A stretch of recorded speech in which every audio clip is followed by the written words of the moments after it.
pero vamos a iniciar con esta pequeña introducción de lo que es la prevención del lavado de activos y el financiamiento al terrorismo, ¿no?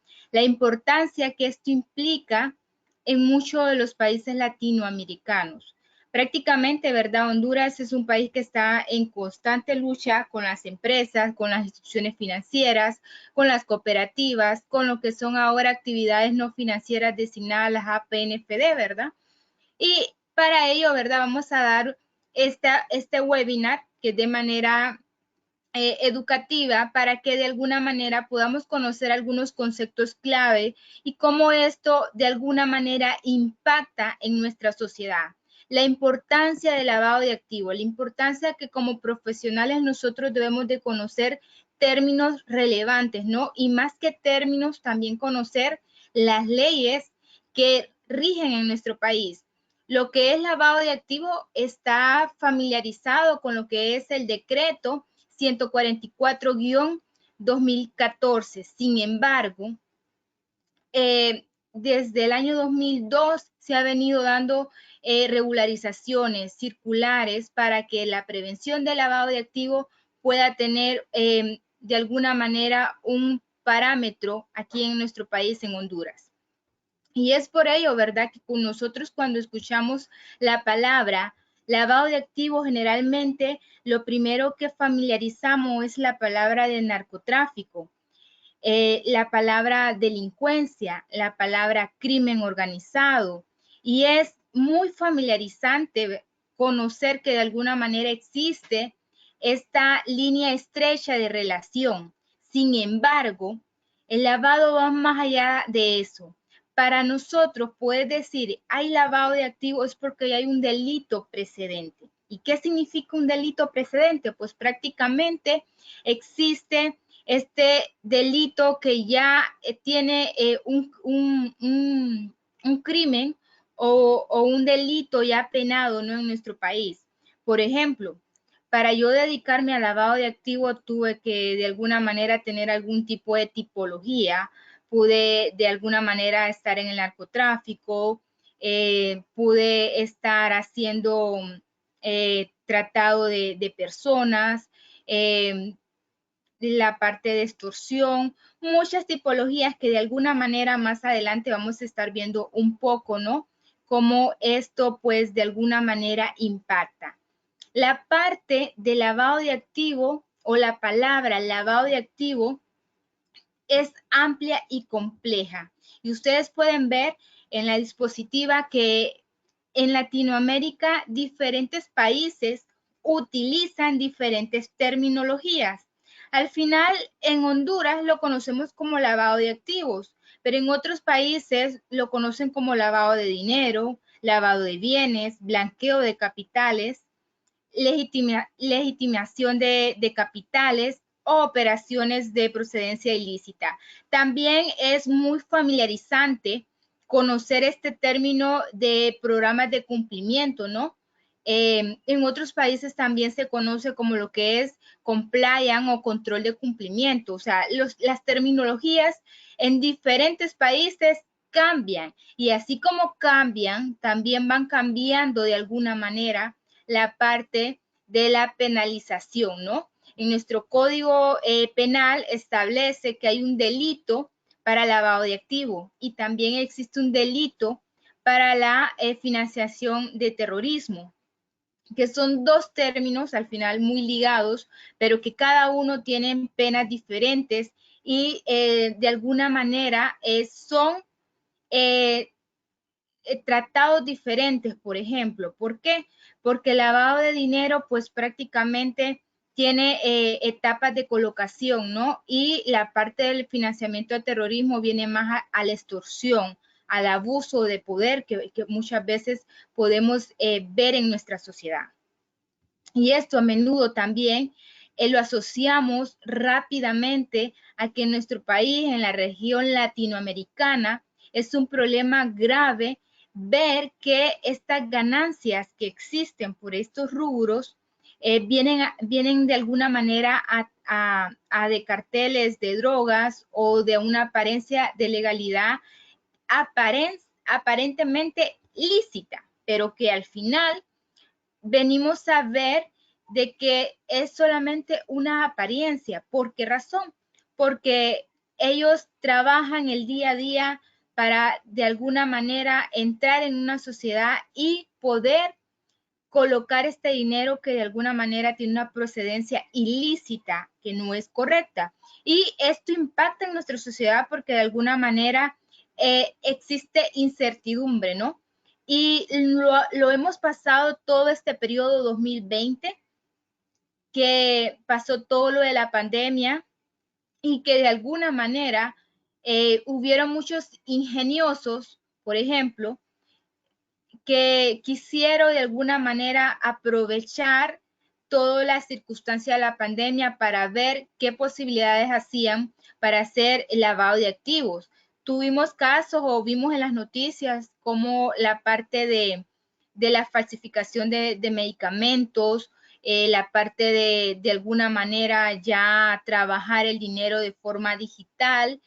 Vimos los impactos que tuvo criptomoneda, Bitcoin, en muchos países latinoamericanos, las normativas, las circulares que tuvo el Gafi, cómo de alguna manera nosotros teníamos que venir a prevenir que el lavado de activos no entrara en nuestra sociedad, en nuestras empresas, en la parte donde uno también como persona puede ser vulnerable.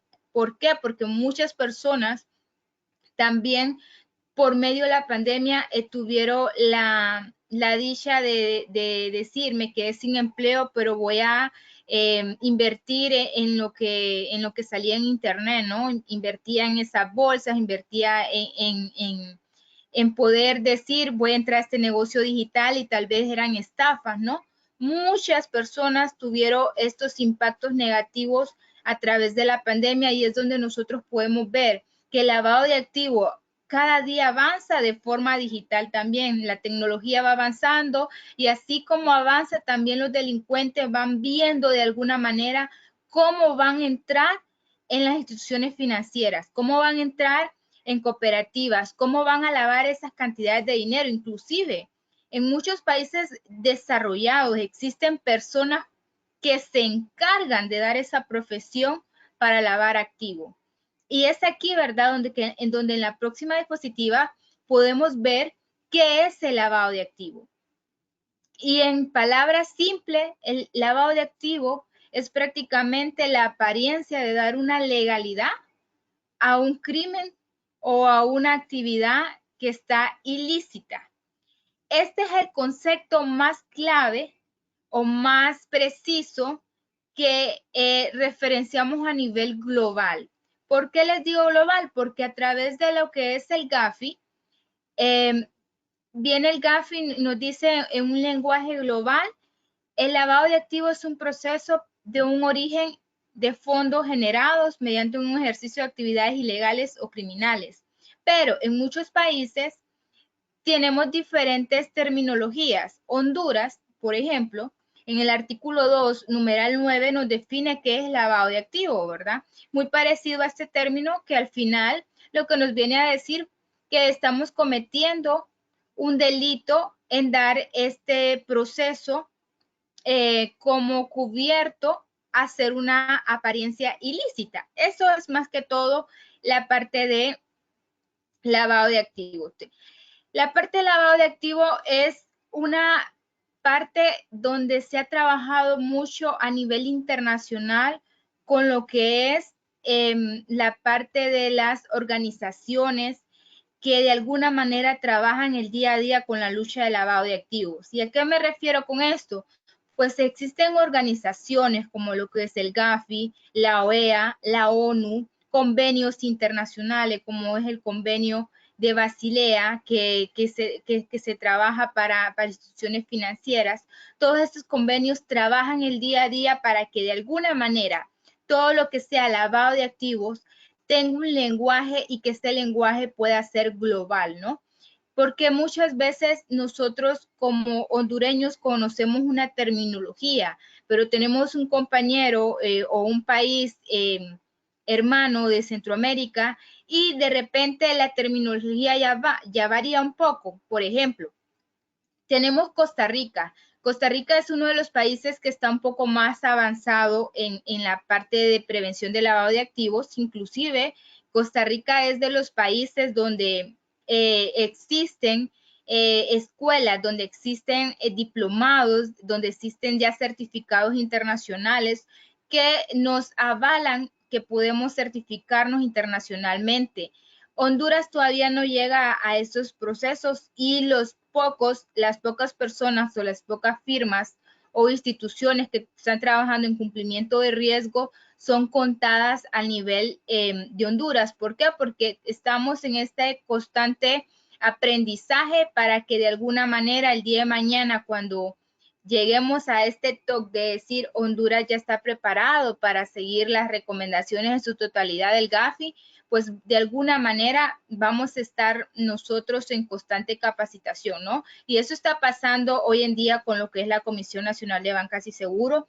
Todo el personal que está ahorita trabajando con lo que es la parte de APNFD es un personal capacitado fuera del país para que de alguna manera las dudas, las preguntas frecuentes que existan, pues puedan estas personas que están avaladas, que están capacitadas, pues de alguna manera ayudar al sujeto obligado, que es el que está hoy en día en este proceso de inscripción a APNFD. ¿Y qué es lo que quiere hacer Honduras? Pues prácticamente con APNFD, pues de alguna manera controlar todas estas instituciones que son vulnerables para prevenir un poco el lavado de activos, ¿no?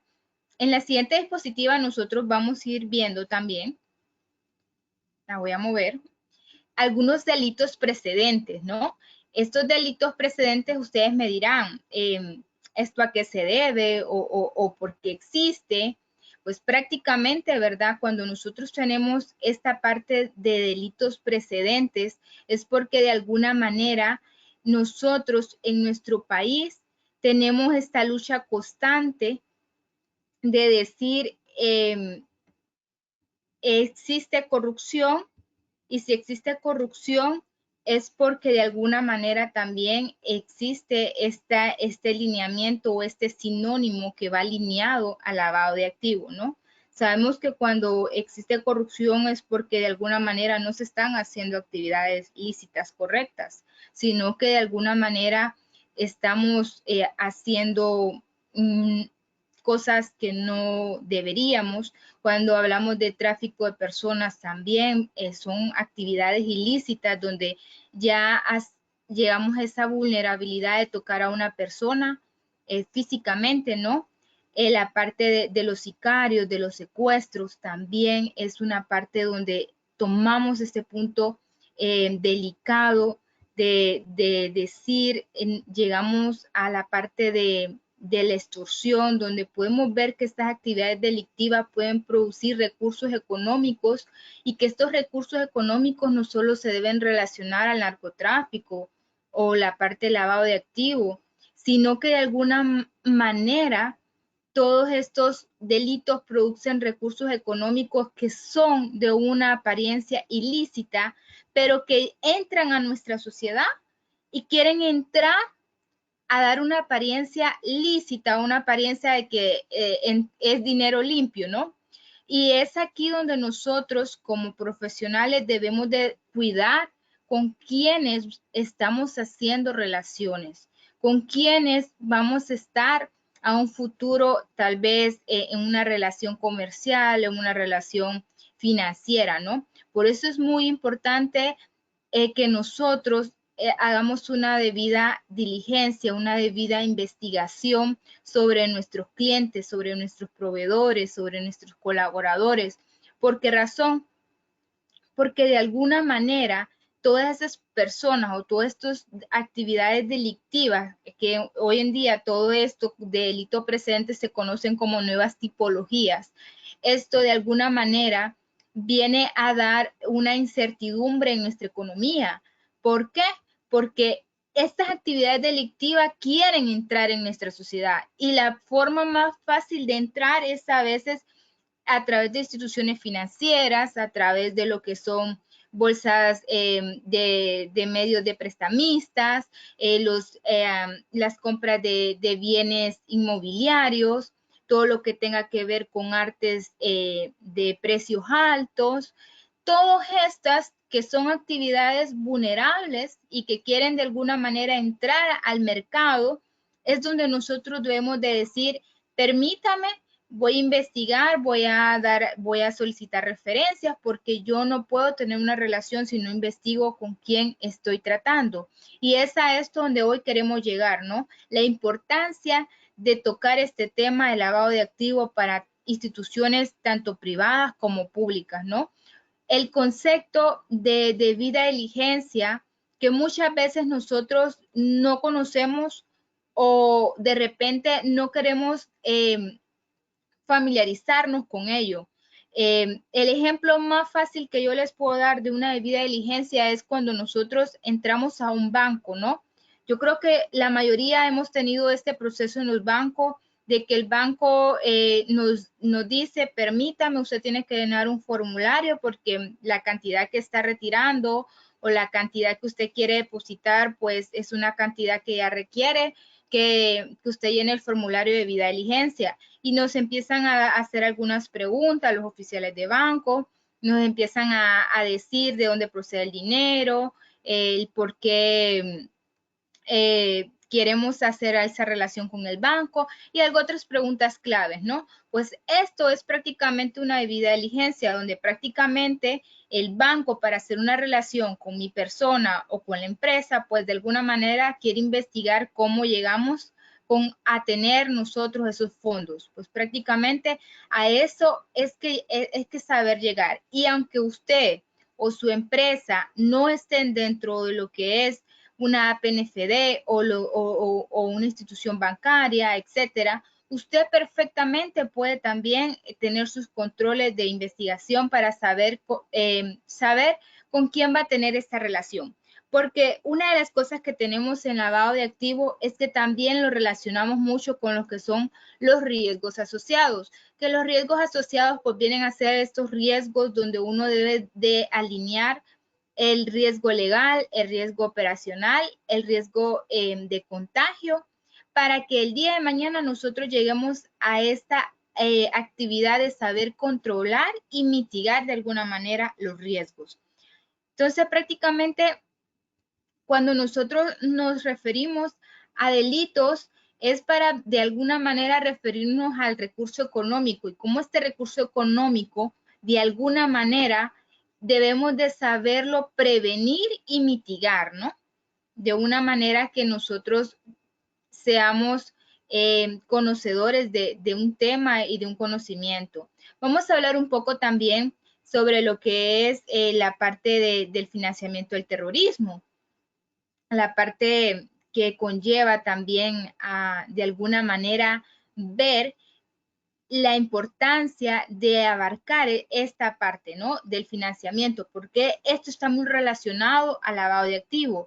Pues el financiamiento de terrorismo es financiar de alguna manera aquella forma en que las personas o organizaciones fomentan o planifican de alguna manera la parte de terrorismo, ¿no?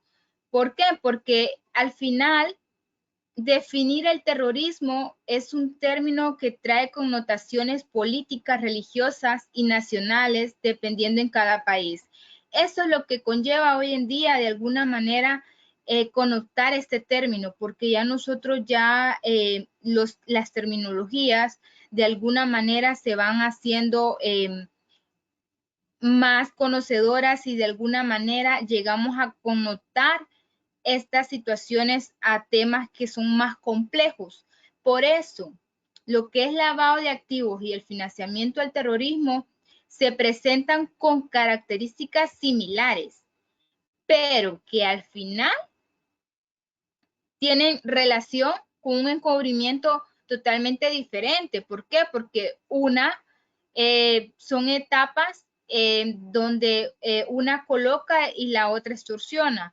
Y también, si lo vemos por el otro lado, los lavadores de activos envían fondos ilícitos a través de canales legales para ocultar de esta manera su origen ilícito. En cambio, el financiamiento del terrorismo pues transfiere esos fondos y esos fondos pueden tener un origen legal o ilícito, de manera que cubran su fuente de destino y la parte de poder apoyar al terrorismo, ¿no? Y aquí es aún más delicado en la parte del financiamiento al terrorismo, porque nosotros aquí ya extorsionamos a las personas, ya de alguna manera nosotros intimidamos la parte de la persona, ¿no? Y es esto importante decirlo, que en el 2013 Estados Unidos hizo un comunicado donde la Mara MS pues fue prácticamente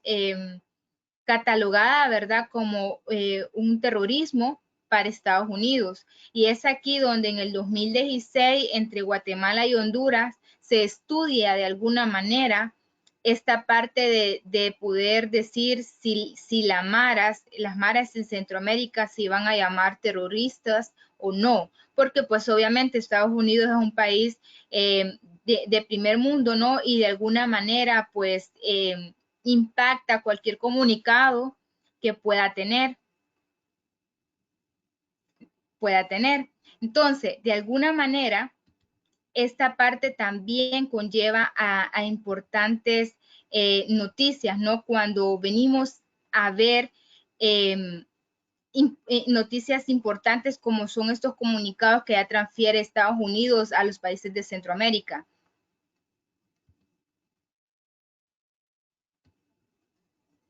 Cuando nosotros también hablamos del terrorismo es porque de alguna manera nosotros hemos tomado esta mayor relevancia después de los ataques del 11 de septiembre del 2001, donde en Estados Unidos, ¿verdad? Antes de ese evento, los países creían de alguna manera que estaban seguros con los actos que habían. Sin embargo, a través del evento que hubo en el 11 de septiembre, se demostró que tener un gran equipo y muchos recursos protegiendo una frontera muy pocas veces podemos ser expuestos a estas actividades de terrorismo. Por eso es importante combatir este fenómeno, porque ya no solo atenta a la soberanía de un país, sino que hoy en día atenta contra lo más apreciado para las personas, que es la vida misma.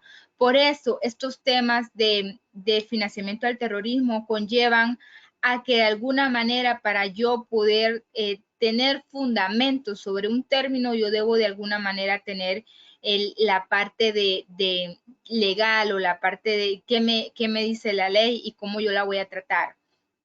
En Honduras, ¿verdad? Tenemos lo que es el decreto 241-2010, que nos habla prácticamente de la ley del financiamiento al terrorismo. Nosotros en esa ley pues tenemos todo lo que conllevan convenios internacionales, todo lo que es el convenio Basilea, OAVI, todos los procesos que de alguna manera ya están parametrizados en nuestro país y que de algunas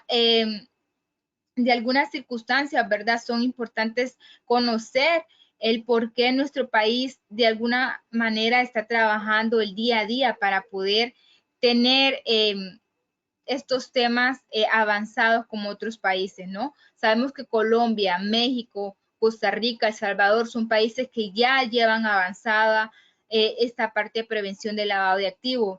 Honduras de alguna manera ha dado los primeros pasos, pero estamos en esta lucha constante de poder trabajar el día a día con lo que es lavado de activos. En la siguiente diapositiva podemos ir viendo también la parte, ¿verdad?, de las vulnerabilidades, esta parte donde nosotros de alguna manera vemos un sector financiero que es controlado a través de la Comisión Nacional de Bancas y Seguros y que por años se ha venido educando a todos los que son oficiales de cumplimiento, a todos los que son colaboradores de un banco. Se ha dado capacitaciones, se ha dado circulares, se han dado comunicados oficiales para que el sector financiero trabaje día a día con la lucha del lavado de activos y que de alguna manera esta pueda ser controlada y que pueda trabajar de la mano con la Comisión Nacional de Bancas y Seguros. La comisión al final hace su tarea a través de plataformas digitales. Hoy en día tiene diferentes alternativas para que pueda tener el oficial de cumplimiento de un banco en contacto con un oficial de la comisión. Y es importante mencionarles que también a través de la comisión se ha venido regulando todo lo que son las actividades financieras no designadas, que son las APNFD. Estas desde el 2014 se ha venido dando una educación continua para que las personas de alguna manera también puedan tener ese control sobre estas actividades. ¿Y por qué son vulnerables estas actividades? Pues prácticamente, ¿verdad? Llegamos a este punto donde vemos que lo que es bienes inmuebles o lo que hoy en día se conoce como compra-venta de inmuebles, inmobiliarias, ¿no? Que es el rubro más común en nuestro país, la compra de vehículos, los arrendamientos o blindados, las joyerías, todas estas son actividades vulnerables donde realmente no existe un control para decir con quién estoy haciendo relación. Antes de que iniciara toda la parte de la ley de APNFD, cualquier persona llegaba, podía comprar un vehículo al contado, podía comprar un bien inmueble al contado, con actividades, con fondos en efectivos. Hoy en día no. Hoy en día existe ya un control a través del banco, existe un control a través de la comisión, existe un control a través de lo que va a tener la relación con comercial, ¿verdad? ¿Por qué razón? Porque al final lo que se quiere llegar es que si existe un abogado, existe un tercero o un beneficiario tercero final involucrado en este evento de poder yo tener una actividad vulnerable, pues a través de una debida diligencia se va a realizar toda una investigación para llegar a quién es el beneficiario final o con quién yo estoy haciendo relación, ¿no? Muchas veces llegaban personas y decían, no, que el abogado se encargue y de repente el abogado hacía todo el trámite y nunca se conoció con quién se hacía la relación. Hoy en día, a través de los comunicados que ya emitió la comisión, pues esto cambia, ¿no? Y es aquí donde nosotros vemos que las actividades vulnerables son importantes en nuestro sector también. ¿Por qué?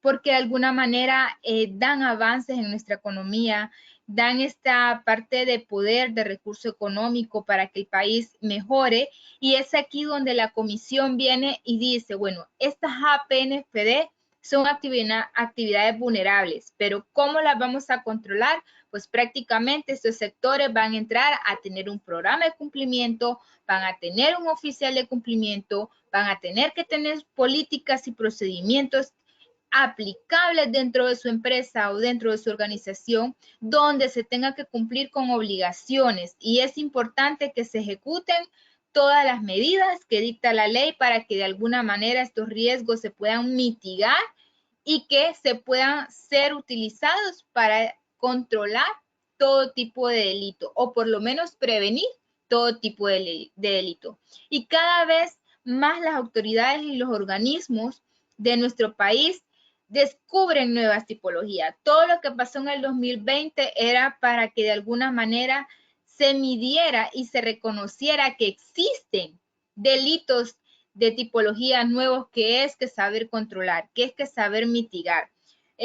Estamos tan alejados a todas las cosas que podíamos tener al alcance de nuestra mano a través de la tecnología, y a pesar de todo lo que pasó en este tiempo de pandemia en el 2020, pudimos reconocer que a través de la tecnología también existe estas partes que son vulnerables, ¿no? Donde nos pueden robar información de manera digital, donde nos pueden robar accesos a nuestra información más importante, pueden conocer nuestros estados de cuenta y muchos recursos que son actividades de alguna manera llamadas ciberdelitos, ¿no?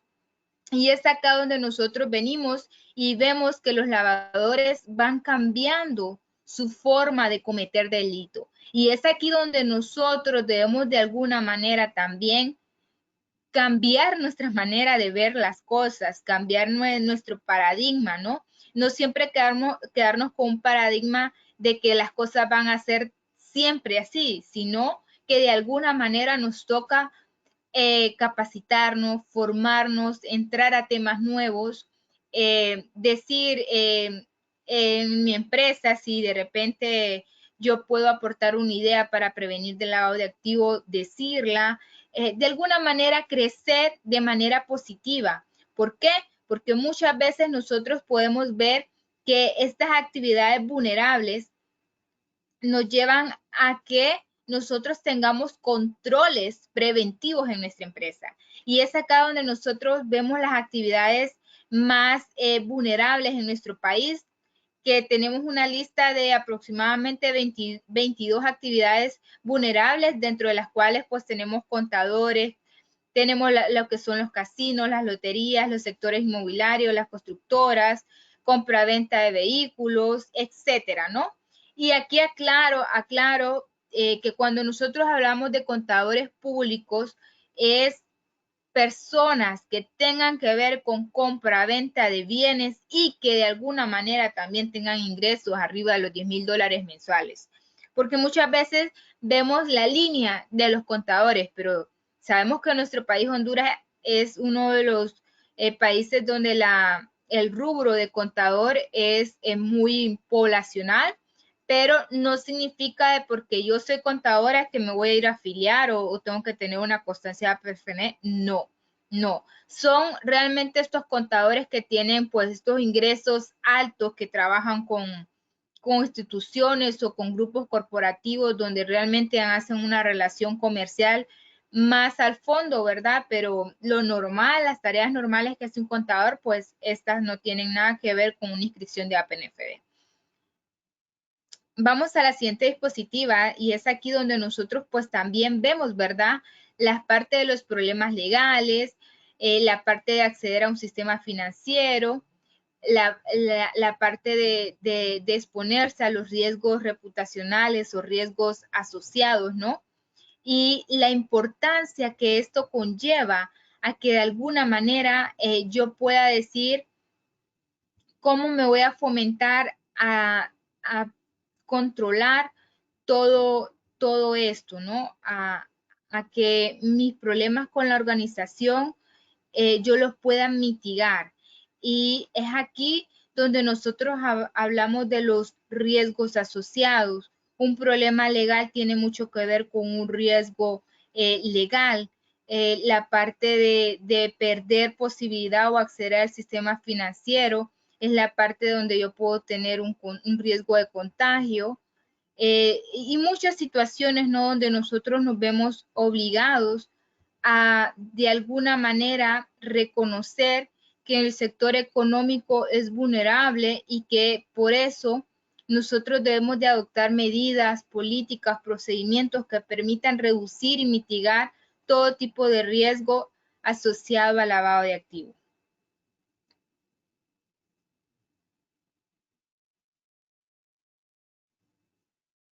En la siguiente diapositiva vemos que de alguna manera es acá lo que les resumía, ¿no? Toda la parte de los riesgos, los problemas de las organizaciones, lo vemos allanido a que esto conlleva a que tenemos que tener ese juicio de decir con qué fin voy a tener esta relación comercial y si esto me va a conllevar a tener algún problema legal, ¿no? Acordémonos que hacer una debida diligencia hoy en día conlleva tiempo, conlleva de alguna manera investigar un poquito más, y es aquí donde nosotros, para enfrentar estos problemas legales, debemos de saber utilizar y relacionar las operaciones de lavado de activos para financiar el terrorismo, para no sufrir daños legales. ¿Por qué? Porque estos daños legales al final son daños altos que de alguna manera pueden terminar de afectar la parte de nuestra empresa, ¿no?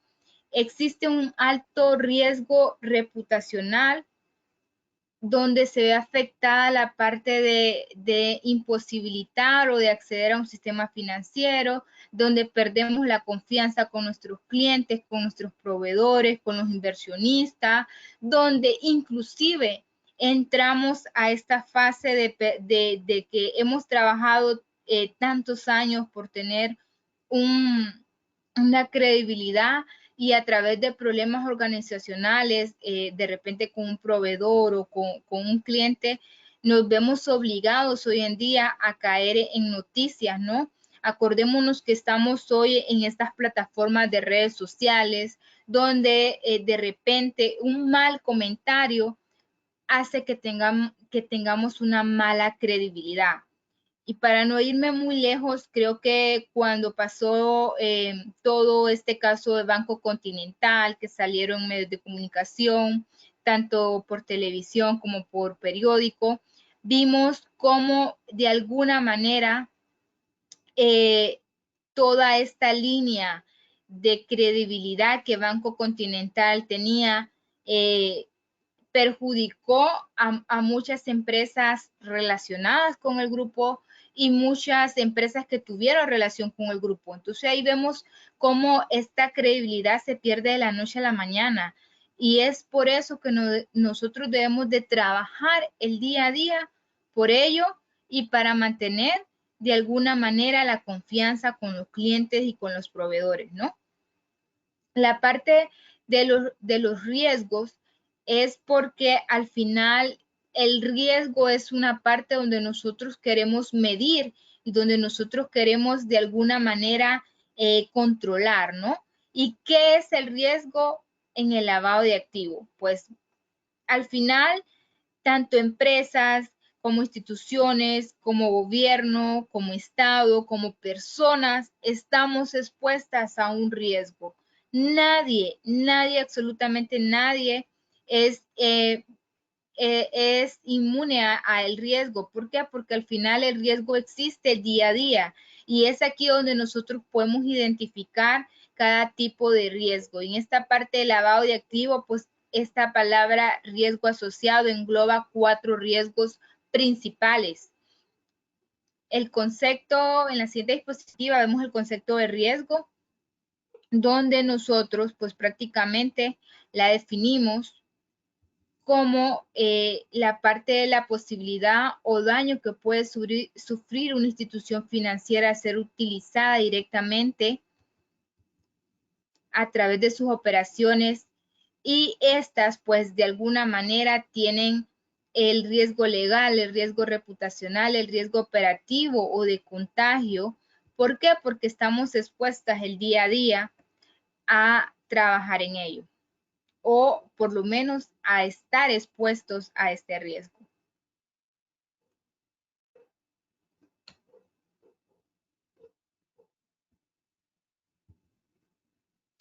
La parte de los riesgos tienen nuevas regularizaciones también. A través del mundo nosotros hemos podido ver la materia de prevención de lavado de activo y estos de alguna manera monitorean a través de los riesgos todo lo que conlleva el método de prevención de lavado de activo.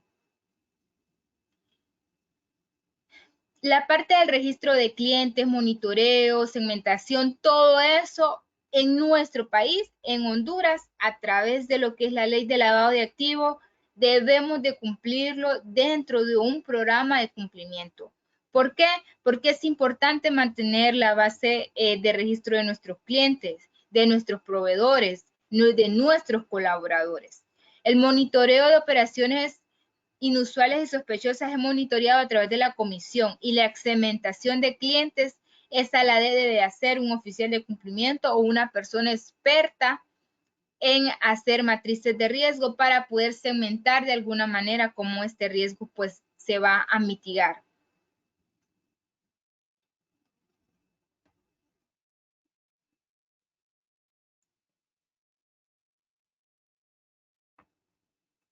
Vamos a la siguiente diapositiva y es acá donde nosotros vemos la parte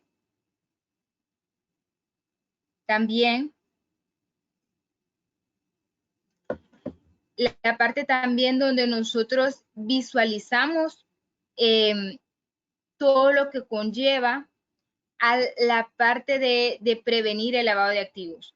La parte también que nosotros tenemos de esta metodología de riesgo es porque nosotros alineamos todo esto a factores de riesgo. Los factores de riesgo son medibles, ¿verdad? A través de lo que es clientes o usuarios, productos o servicios, canales de distribución, y también esta parte donde nosotros venimos y decimos cómo vamos a hacer nuestros medios de pago, ¿no? Si van a hacer transferencias, si van a hacer cheques, si van a hacer efectivo. Todo ello tiene una metodología para que nosotros de alguna manera trabajemos en nuestros procedimientos, en nuestras políticas, en nuestro monitoreo, y que de alguna manera esto sea de gran importancia para prevenir el lavado de activos y la financiación del terrorismo. ¿Por qué? Porque esto va a permitir que de alguna manera nosotros tengamos un control a que podamos mitigar de alguna manera el riesgo de lavado de activos. Y pues para finalizar, nosotros agradecemos el tiempo que ustedes han tenido en este transcurso de los 40 minutos, y los dejo con Carlos Galindo por si tiene noticias a realizar.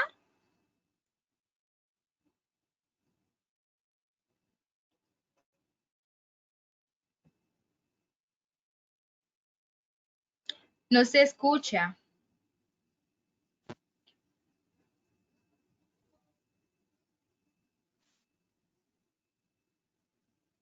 Ok, Lee, creo que tiene problemas con el audio porque no se le escucha.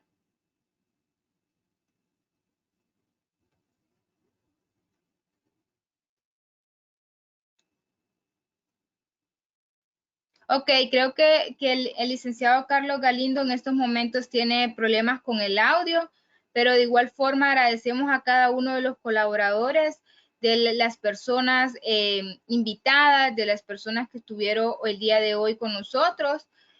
Vamos a estar compartiendo tanto el material como otras noticias a sus correos para que ustedes pues, puedan tener a la mano en su correo, en su base de biblioteca, toda esta presentación, y que de alguna manera, pues, si tienen consultas, tienen dudas, pues, en lo que sea Galindo y Asociados, pues, los ayudamos, les damos nuestros contactos para que de alguna manera ustedes puedan darnos la confianza de alguna manera asesorarlos en cualquier pregunta que tengan respecto a lo que es inscripción de APNFD, si tienen consultas de programas de cumplimiento, nosotros estamos a la orden. Pueden seguir la página de Galindo y Asociados. De igual forma, estamos en la disposición de poderlos apoyar en todo lo que ustedes deseen. Así que si no está Carlos Galindo, sería todo por el día de hoy. Agradecemos de antemano su participación y buenas noches.